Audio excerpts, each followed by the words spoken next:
Welcome to the road to growth, success of an entrepreneur. We've raised the bar. Learn firsthand from successful business owners and create your own path to success. I'm gonna show you how great I am. It's time to hit the road to growth with team lead of the Enriquez Group, Realtor Vinny.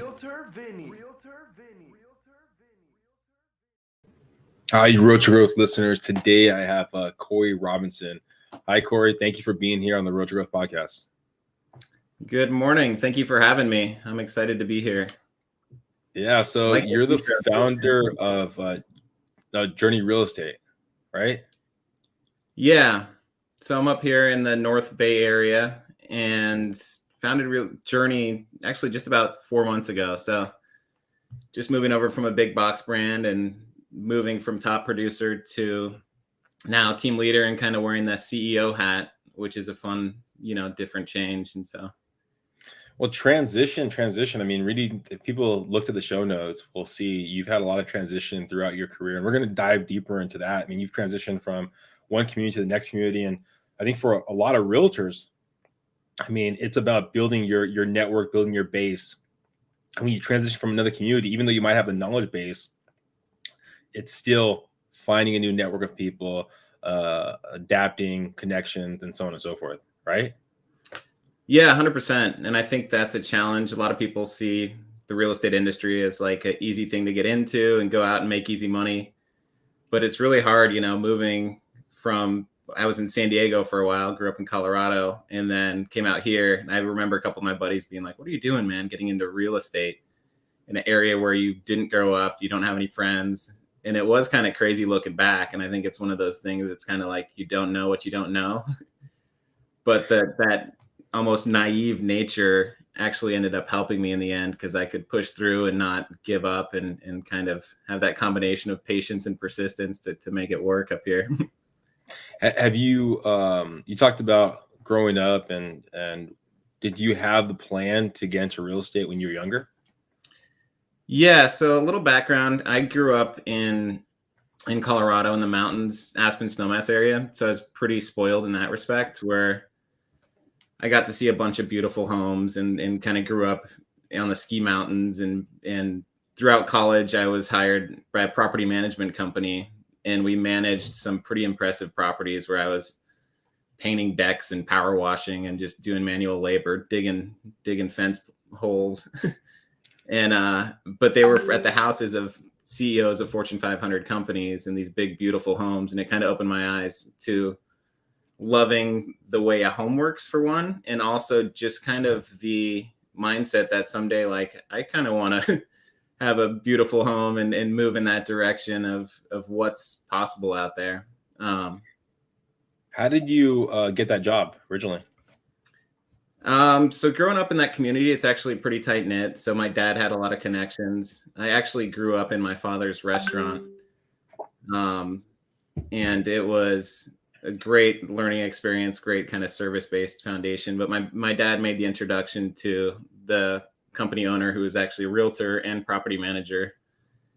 And it was pretty neat to kind of meet some of those top dog CEOs and stuff. Like, I'd pick them up from the airport. So I'd be digging trench holes one day and then picking up a Fortune 500 CEO from the airport the next. So it was pretty cool.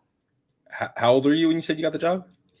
So that was throughout college. So I kind of worked in my family's restaurant throughout since I was, a little ice cream scooper and dishwasher. And then in college and early in my 20s, I had that gig. Fresh out of college, I worked for a couple of years, saved some money to travel with some buddies for about 6 months. And that was kind of the stepping stone that got me excited about real estate. Sorry, go ahead. Oh, no. And then from there, I actually moved to San Diego, where you are now. Yeah. Fresh out of college with the intention to get into real estate. And one of our mutual friends, Sean, who put us in touch, I actually ended up working for his family trust out there.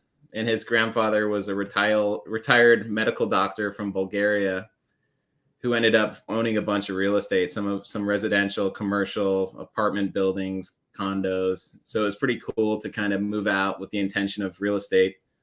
Kind of got my feet wet, back in 2005, 2006. And then one of our properties we were managing was a full service restaurant that Sean's still running today. And that took me on kind of a sidetrack. Coming out of college, my dad's only advice to me was don't get in the restaurant industry. And sure enough, like that was not my goal to get into it, but the opportunity presented itself. So Sean and I ran with that for a while. But deep down, I had always kind of wanted to get back towards real estate. So as we were both like found our now wives, and my wife's mom got sick, there was the chance to move up to the North Bay, and it made it an easy decision at that point. You know, her mother being sick, me not wanting to lose my girlfriend at the time. So Sean took over the restaurant, and I moved up to the North Bay. As a little quick background on how I got into real estate and then out and back in. How you so you met Sean originally through, like, I guess the family, right? The trust? We were actually college buddies. So we met at University of Colorado in the dorms. It was funny when we were partying our faces off and having a good time. And then we ended up living together in a house with a handful of San Diego guys and a couple Colorado guys. And then funny enough, after college, he joined us for the last leg of one of our travels I mentioned, and came down to Buenos Aires, Argentina, showed up super early in the morning. And was like, hey, I'm here for a week and I'm here to pitch you on moving to San Diego to work with his family trust. And so it probably took like an hour to convince me to move to San Diego fresh out of college, but it was pretty cool to kind of have that opportunity. Sean and I have always been kind of the yes guys. So we said yes to studying abroad during college. We, were the guys that were painting our kitchen cabinets, probably not to our landlord's liking during college, and just kind of those guys kind of pushing the limits. So where do you think that mindset comes from? It's tough to say. Funny enough, we share the path that we both grew up in our family restaurants. And so I think there's a built-in work ethic there. So I saw my father grow up in the restaurant. I was there constantly, just kind of learning, and then working every summer, working every weekend, just kind of seeing what's available. And that just was the norm to me. So I don't think I shy away from hard work in that respect. And I'm guessing that's kind of what ignited it. I look back, and then Sean and I talk about, sometimes I see pictures of him washing dishes in his family restaurant when he was, probably too young for labor laws. and I had a similar background. So I think that's probably the reason behind kind of the work ethic. So you worked in the family business, right? And then when you moved to San Diego, property management, but you kind of guide yourself to get into the restaurant industry, right? What were some of the things you learned the second time through? Because first it was your dad's run business. Now you're running taking the reins of it with Sean. Were there things you learned the second time through in the restaurant industry? Yeah, for sure. I mean, I kind of consider that my MBA. It was super humbling. I think having grown up in the restaurant industry in this, small mountain town right on the ski slopes, it's a different vibe than East County, San Diego, where we all of a sudden had 25 employees and I'm responsible for scheduling and inventory and, being the guy at 25 years old that employees are coming to with big life issues. And so it was a practice in many things. I think just organizational skills, and, it was definitely that kind of fake it till you make it thing. I thought I knew what I was doing, and you get in and there's a lot of moving parts, and it was cool to kind of serve a community. That was also during 2008 is when we opened up, right when the economy was starting to nosedive. And it was another kind of case of that. Don't know what you don't know. So at the time I didn't know about economic cycles. I'm 25 years old, fresh out of college. And all I saw was a community that needed a restaurant. There's not much out there. And we'd have our regulars that we kind of treated like family, and we were scrappy. We did whatever it takes to kind of stay in business. And it wasn't easy. There was times where I was sitting on 4 paychecks waiting to cash it, but making sure my employees' paychecks cashed first. And there was times where checks bounced, and Sean will attest to it too, is we were full of energy and ideas. And at the same time, there's just so much implementation and so much moving parts and challenges. Doing business in California or in general, comes with so many challenges. And so I really do consider that to be an important stepping stone to where I'm at today. How do you keep pushing forward? Because it seems like it'd be fairly easy, especially just going back to Aspen, maybe get back in the property management business, go to the work at your father's restaurant. I mean, how do you keep pushing forward and saying, okay, well, I might be stuck right here, but I want to keep doing this? Yeah, I think, to be honest, part of it wasn't necessarily by choice. It was me following my wife and knowing that there was a woman I loved, and I knew I loved real estate. And so I ended up in the place where I think I ended up loving pretty quickly up here in the North Bay area, and doing the thing I loved, which is real estate. And so it's kind of a combination of things. I think I could easily, if I were the solo decision maker, wind up back in Aspen, but now my purpose is to kind of serve my family. And, I have a 6-year-old and a 4-year-old daughter, and they're the ones that keep me up and like make me want to wake up every morning and do the best thing. And I try to get out of my own way, because there's times where I could hit the snooze button and I always just constantly switch back to thinking about the greater good and what my family needs from me, what my clients need from me, and just try to get out of my own way, basically.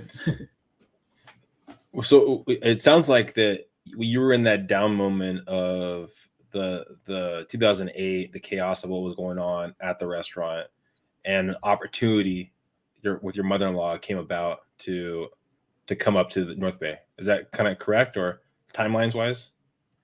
Yeah, exactly. So we were in the restaurant from 2008 to moving up here 2012. Okay. And so in this particular market, I find myself to still be relatively new, but I've had a pretty fast path of growth, thankfully. So in that 4-year span, the 2008 to the 2012, I mean, it seems like there was the peaks and valleys, right? Did you know that you needed another path to go, just waiting for the right opportunity, or were you trying to keep everything going forward with the restaurant industry with Sean? How was that? What was your mindset at that time? Yeah, you know what? I think as a young man, like I kind of deep in my gut knew that it wasn't the direction I wanted to go in. And I was at the same time trying to kind of force it through and make things happen. So I enjoyed a lot of it. I enjoyed the relationships I was having, but I don't think I ever envisioned it being my long game. It seemed like an opportunity where when we initially got into it, we were thinking, this thing's been mismanaged by multiple owners. We've seen it through. Let's get it where it needs to be, with the false expectation that it would run itself at some point. Restaurants don't really run themselves unless you have really badass managers, and it takes a while. And so I think, to me, in my gut, it was kind of a no-brainer, and it's not something I look back upon. When I talk to Sean, he's crushing it down there. He's doing a great job, and he's found his passion. And I know for me, that wasn't my passion. So when it came time to part ways and move in a different direction, it was a decision that kind of came relatively easy to me. I think I was at a point where I wasn't loving it. I had moments where I was super anxious, where we took a breakfast house that was open 6 a.m. to 1 p.m. or something like that and turned it into a sports bar, but we didn't eliminate the breakfast piece. And so I was showing up for work at 5:30 in the morning, and some nights I wouldn't get home till midnight, 1 a.m. So in my 20s, I could do that. Now I get exhausted just thinking about it. But it wasn't really speaking to me. And I think as I get a little bit older now and reflect upon it, now my life is with so much more intention, like where I'm going. I have goals laid out, what I want to do, and I'm intentional with what feels good to me, what makes sense, and kind of impacting the life of others. Back then, it was more about survival. And I think a lot of the anxiety came from, working too much, drinking too much, we were partying too much. And it was just a time in my life where, looking back, I wish I could have kind of chilled out. And, I don't really drink anymore. I found that drinking kind of is like pouring gasoline on my anxiety, but I don't regret a thing either, looking back and just seeing the lessons learned, and it's kind of created this new path for me where I love the name of your podcast, because I think growth mindset is my biggest asset right now, where I'm just constantly wanting to learn and help people out in whatever capacity possible. Do you think that if you didn't find your current wife, that you would have still transitioned to either back into real estate or even out of San Diego? I don't know about location wise, but I think I would have found my way back to real estate. I was definitely getting to a point of burnout. And the relationship is tough too. Being like a business partnership is tough in any respect. So Sean and I had our challenges back then, and the restaurant itself was challenging.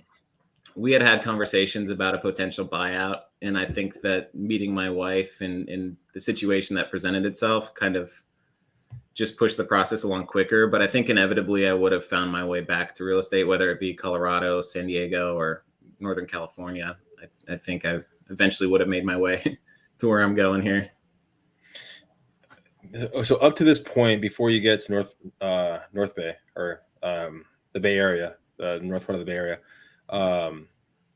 you have been in kind of property management. So you've looked over properties, but not really selling it, correct? Correct. Yeah. Okay. So both in Colorado and in San Diego, we kind of acted as property managers. Okay. So now you're in the North Bay, right? How do you plan to get into real estate, selling, buying, or more property management? What were your plans at that point? I think the goal has always been to sell. So now I'm in a position where I don't do any property management. I refer it out. Okay. But at the same time, as you probably know, our roles as real estate agents have changed. So now when we go to prepare a property for listing, we're kind of responsible for prepping it. And oftentimes that's paint, carpet on kind of the simple end, but we're also doing bathroom renovations.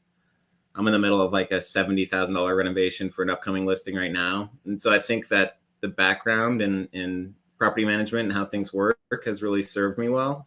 And now I'm working with contractors on a daily basis to mainly on the property prep end and managing expectations for investors if they buy a fixer, what it might cost. And I think it's served me, but I don't have any ambitions to necessarily do property management at this point.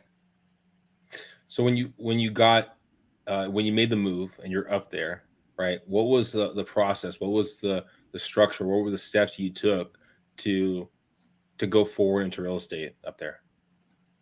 Yeah, that's a good question. I was fortunate enough to get hired by who's been one of the top, if not the top producer in the area up here.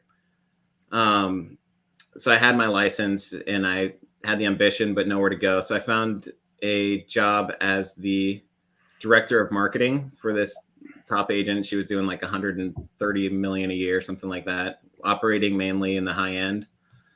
So I was hired by her, and I consider it my baptism by fire, because I really got thrown right in there. And my director of marketing role quickly turned into kind of doing everything from open houses to meeting contractors, inspectors, just running hard. And so it's funny because I thought, coming out of the restaurant, I'm going to relieve my stress. And that was like actually a super stressful year. But it was also an opportunity to meet a lot of the players up here who are doing business, who are now my associates, make the connections with inspectors, people along those lines. So I promised to put in a year, and I did just barely put in a year. And then I started to train my replacement, who's actually still there today. But it was great. And I kind of encourage anyone newer to real estate to join a team and just get to see some business activity first. I think that was a huge step for me. It was stressful and challenging, but I think the more business you see, the better, the more confidence you'll gain and the better you can serve your clients. Now up to this point, right, for that year, you basically were getting a paycheck, I'm assuming, right? Yeah. So I was working basically hourly at that point. Okay. Now you're going on your own, you're transitioning out, and you basically only make what you sell, right? Okay. Yeah, exactly. And at that time, were you married already? Was pretty much right around that same time. We were married late in 2012. So I was actually married during my year baptism by fire. All right. Now you're in that, you're basically going without any salary now. You only make what you basically sell. You're about to get married. That's probably a lot of stress, I think, on most people's shoulders. How was that conversation with your wife? Was she ready for the venture, or future wife ready for the venture to say, hey, we're not gonna have this paycheck anymore. I'm gonna be out there. I mean, how was that conversation? Yeah, so it was hard and it was challenging. So in addition to the things you mentioned, we were actually living with my in-laws for a brief period of time up here. Okay. And so thankfully my wife had a really solid job with a mortgage broker down in San Diego, and she was working remotely. And then I was trying to transition in. I was also lucky to have been in the restaurant previously, so I was being bought out during that time, and so I was getting small stipends each month to kind of help us stay afloat. Not a significant amount of money to survive in the Bay Area, but yeah, there was a lot of stress, man, and that was another one of those things where I don't think I had the best coping mechanisms. I would be out drinking with my buddies too much and just kind of half in, half out. The first year in real estate was super humbling for me because I had a lot of kind of know-how at that point, but I didn't have the formalized relationships. And so funny enough, my first year in real estate, I actually got audited by the IRS because my income declined so much. I was sweating bullets. I went in there and met with them, and I was like, well, why am I here? Like, I made whatever it was, 20 grand or, and they're like, because there was such a drastic decline in your income that it raised a flag. And so I thought that was pretty funny looking back. And since then I've acknowledged what works and what doesn't work for me, and started building on the relationships. And a lot of my wife's friends and their family were kind of my initial networks and spheres. Joined business networking groups, and then the power of positive momentum just keeps compounding. And the last few years has really been pretty great. But it was humbling getting into breaking off on my own, and it was full of anxiety. And now I'm kind of tackling bigger hurdles and forming a team, and doing so, I think, with more peace of mind. So it's been a fun journey. Was there ever moments that you thought about switching careers, switching paths, going to something that's more consistent with paychecks, payroll, anything like that? Yeah, that thought definitely crossed my mind quite a bit, mainly that first year when business isn't happening. I'm sitting there and we're wondering where the next paycheck is coming from. Luckily, my wife was working at the time, but I hated the idea of it. So I considered, like, do I go back to serving tables, or do I try to start something else, entrepreneurial or property management? And that just didn't sit well with me. So it was close to the point where I might have to. And I think it's one of those things where you hear a bunch of stories about the miner who digs and digs and then sells the property, and the next guy that buys the property finds the gold 2 yards away from where they stopped digging. And it was kind of one of those where I just stuck to it a little longer than maybe I should have. And right when I was at the brink of giving up or changing paths, it started clicking. And then once it starts clicking, it just kind of compounds and has kind of the snowball effect. And so it was touch and go for a little bit there. I'm not going to lie. What do you mean? So it was the fear of going to something or giving up to a little too early. That was kind of like the big thing that was holding you accountable to keep pushing forward. Is that roughly it? Yeah, I think just having been like a restaurant owner and grown up in my family restaurant, and kind of having the entrepreneurial hat on in some respect my whole life, I didn't like the idea of going to a 9-to-5. Yeah. And just showing up and working for someone else. And I don't know. I just, part of me felt like this is the path I needed to be on. I knew, having known several real estate agents and friends, that it's a long game. You got to be in it for a while, and it takes a while to gain traction. But yeah, it's been humbling, and I try to keep that humility as I move forward. Again, I go back to, the idea of the relationship, right? Your future wife. I mean, I know when I first got into the business, I mean, and like you were talking about, you basically can work long hours, long days, wake up first thing in the morning, go off to work when you're focusing on just yourself. But then as you bring another person to the equation, now you have to factor in them. You have to figure out the personal time, your emotions that you're dealing with, real estate. You have to keep that almost separate a little bit from your partner. I mean, how were those conversations going on when you were in those low moments with your partner and now wife? Yeah, it's funny that you mentioned that because we did have several hard conversations around that. Like, should I drive an Uber? What should I do? And it kind of came all back around. My wife and I are pretty good at acknowledging that we're on the same team, and we're not trying to keep score at any point. I help her out, she helps me out, and we go through waves. We're not always inspired at all times, but a couple years later, when our first baby had arrived, she was still working from home. I had started doing some decent business at that point, but she was trying to juggle this full-time lending practice with a baby who's, you can't control nap schedules, and she's trying to field phone calls and nap schedules, and baby's screaming in the other room. And that created quite a bit of stress. So we ended up having a conversation at that point where she came to me and said, I just don't want to do this. I can't do this. What do you think we should do? And then that was another leap of faith for us, where I said, you've always wanted to be a mom. This is the most important thing to you. She's not excited about handing our kid over to someone else for 8 hours a day. And so we ended up deciding that she needed to just be a mom and quit her job at that point.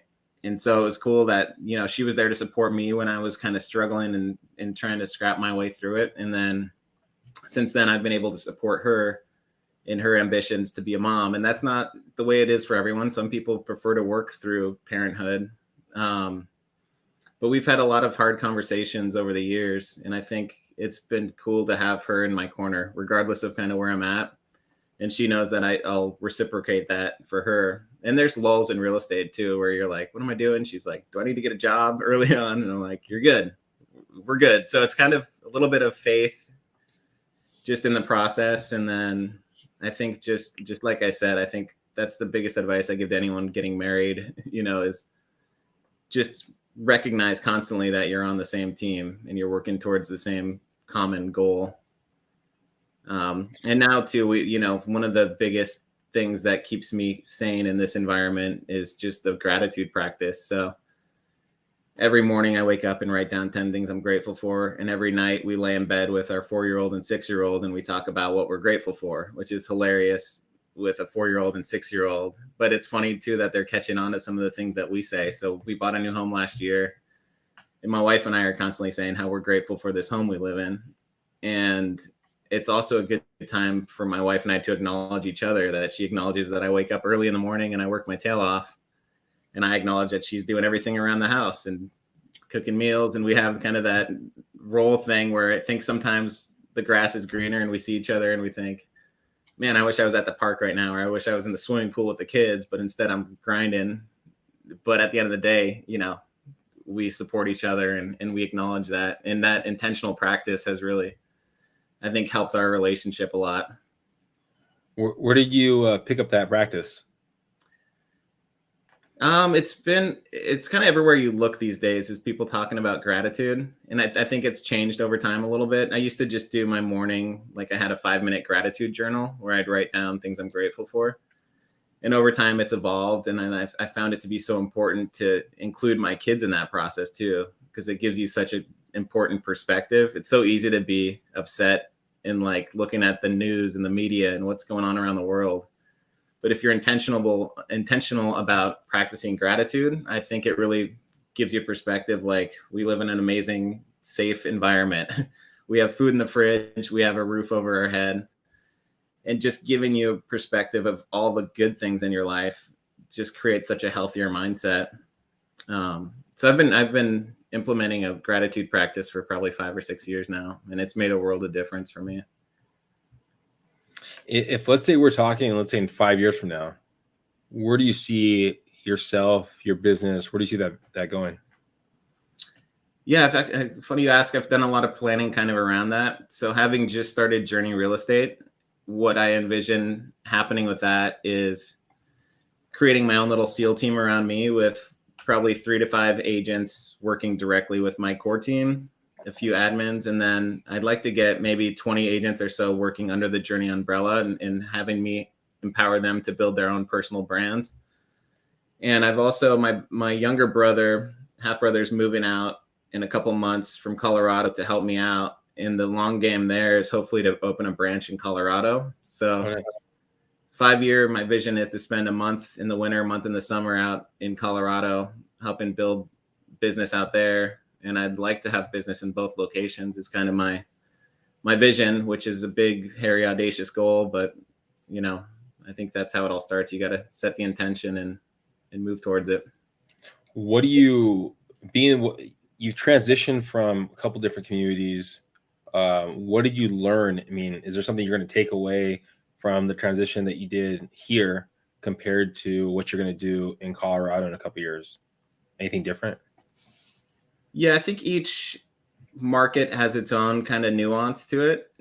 And I think a lot of people think about real estate as like, oh crap, how do I figure out the contracts, or how do I get through negotiations and yada, yada. But I think it's more about just people and relationships and the way you treat people.